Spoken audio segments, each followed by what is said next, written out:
Alrighty.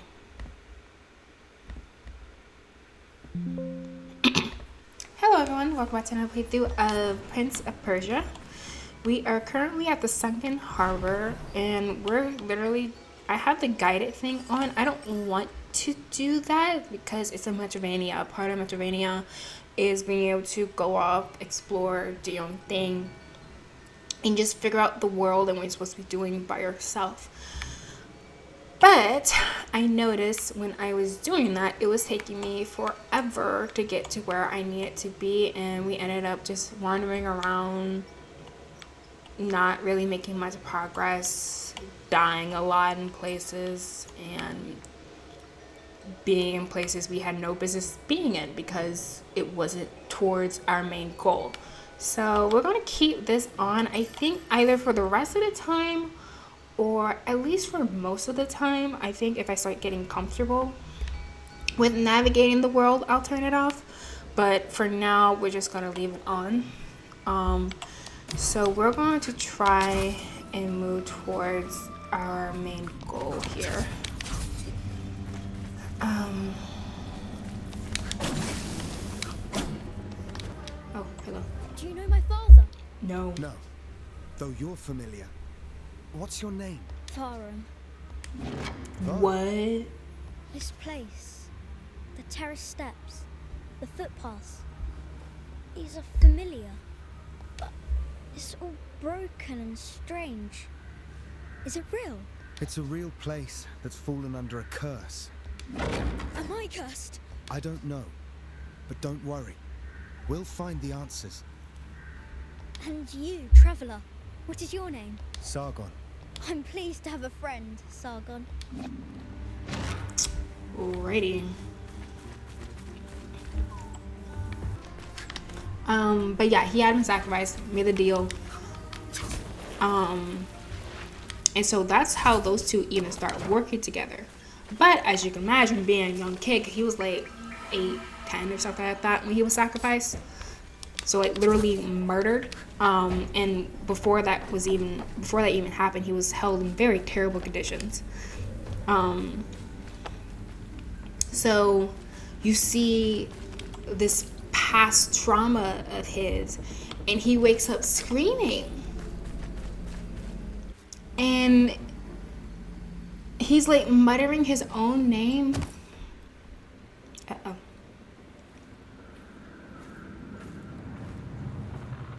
Oh, hello. Don't leave so soon.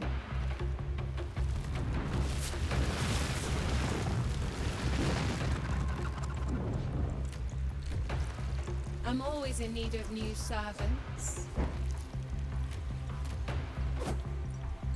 We going down.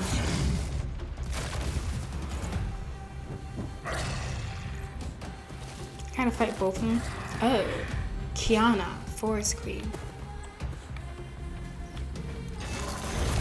Okay, look for that. All will serve.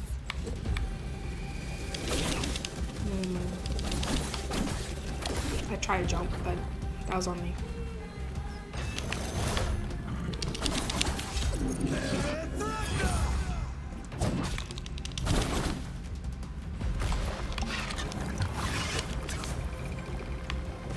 The freak.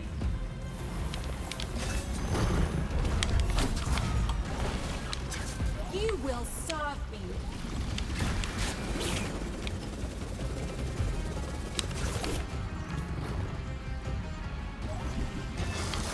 Shoot. Just kind of hoping.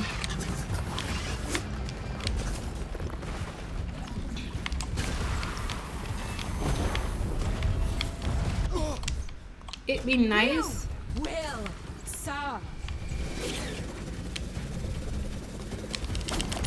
Oh, that wasn't what I wanted.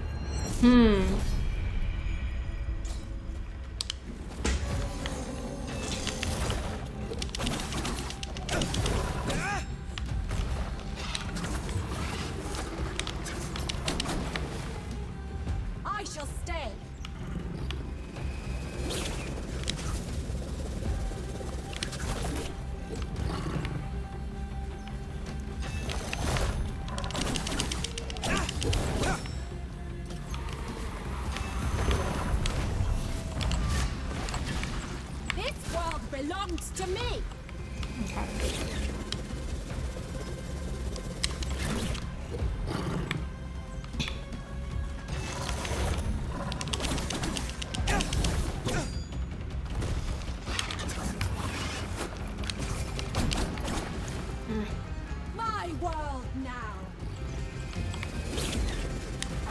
Oh, come on.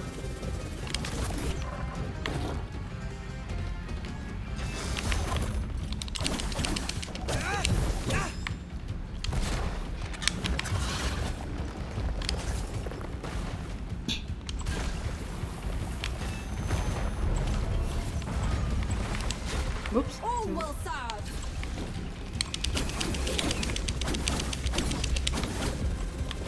Yeah, I need to...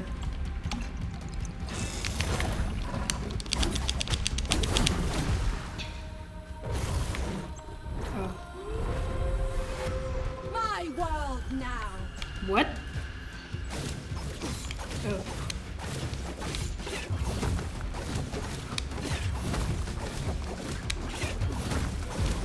You know what this reminds me of? That's the part in Hollow Knight.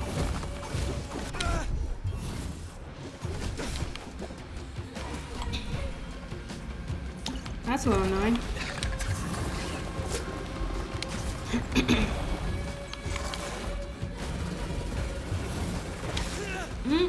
Oh. Oh, wow, okay.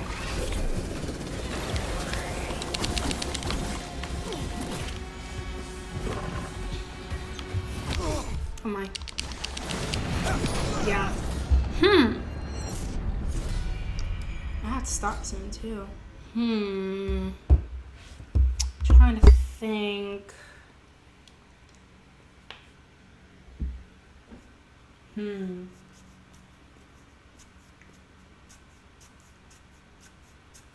I don't even plan. I had to stop soon. I don't want to just have me sitting here failing this fight for the next 10 minutes. I think we're going to come back to this. So we're going to do it, but it will be for the next playthrough. Okay, so we got to defeat this chick. And then once we defeat her, we'll just continue on from there, and hopefully that will give us, because we're still looking for these merg feathers, so hopefully this gets me one of those, but we'll see. But that would be for another time, so we're going to stop there. I do want to finish the story about Black Butler. So yeah, he wakes up screaming. Tio starts like muttering and mumbling, and Sebastian just like, are you like, what's wrong? And he's still muttering, Tio. And Sebastian grabs his wrist, one of his wrists, you know, not too hard, but he's trying to like comfort Tio. But it flashes to a cut of Tio having his wrist being held down. He's being like force fed stuff, and he freaks out. And he starts clinging to one of his other servants, Finney. He's the gardener for his mansion, for Chill's mansion. And he's like, no more pain, Chill, no more pain. Something like that. It's like he's talking in the third person. And he's like, where are we? I can't see. It's too dark. I'm scared. And it's just like, what is happening? Because if you don't know, if you know anything about Butler, Tia is not emotional, typically. He's pretty deadpan, very straightforward, stoic, stern. He's not this scared baby type person, just like, it's so dark, so scary. Like, no, he's not like that. If he hears a weird sound coming from somewhere, he's running towards the sound. With Sebastian, but he's running towards the sound. Like, he's not one to run off screaming and crying. So seeing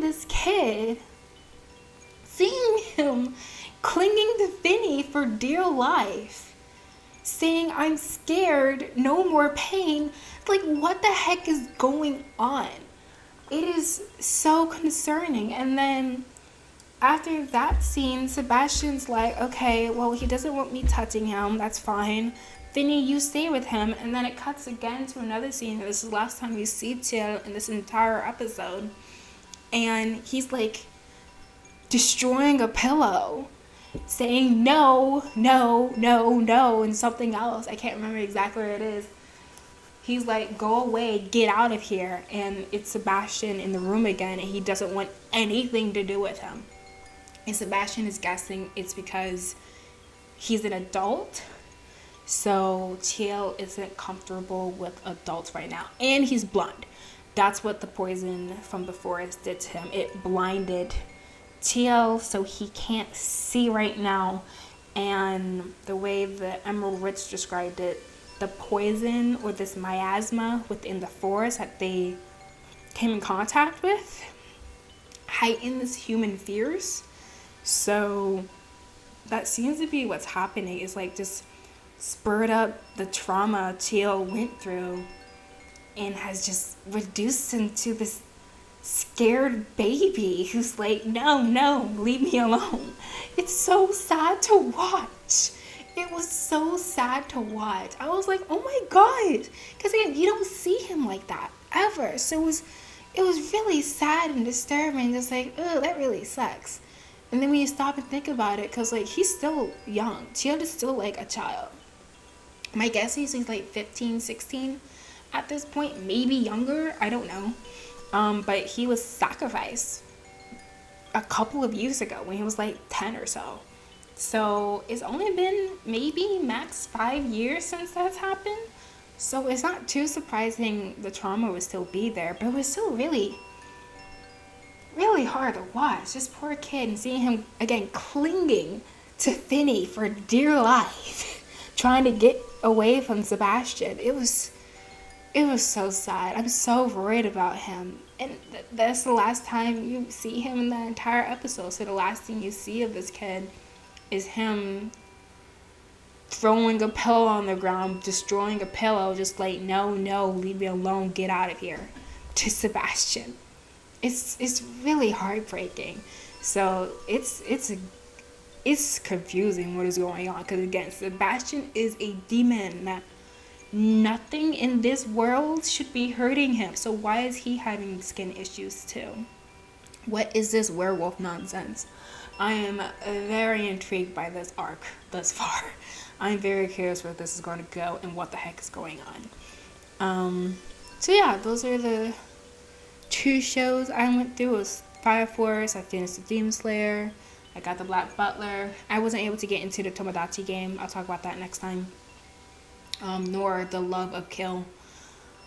But I can get into those another time. Alright, so next time we come back, we're going to be worrying about this chick. Hopefully, I might do some practice rounds, because I don't want you guys to just sit here, watch me die over and over again. That's definitely not an enjoyable time for anyone. But we should be able to get through her, get the time power, and we will see what happens from there. So yeah, that'll be for next time. Alright, so that is it for today. Thank you for watching, and I'll catch you on my next playthrough. Bye bye.